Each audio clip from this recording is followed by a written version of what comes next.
Right, this is Weekend Prime. Welcome to the program. With me on sign language is Meresha Owiti. Let's kick off with our top story tonight.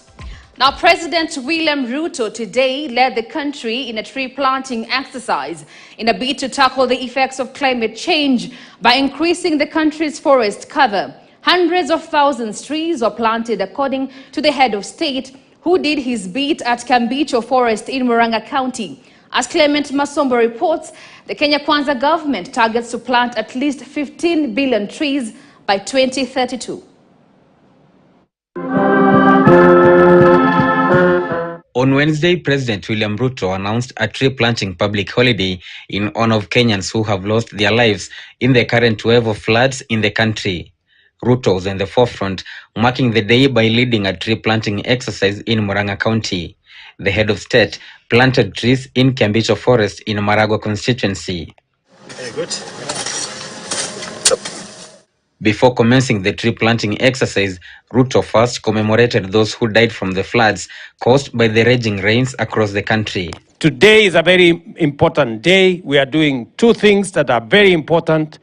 While we think and remember and commiserate with those who have been victims of floods, today we also do what we must to prevent and to deal with climate change by making sure that we do something about our environment. In his message to Kenyans, Ruto appealed for joint efforts in the conservation of the environment as a way of dealing with the effects of climate change. According to the head of state, the tree planting drive will continue for the next 6 months, spearheaded by his cabinet. We have also said we are not just planting trees today. From Monday, this exercise will continue ministry by ministry on a daily basis for the next 6 months.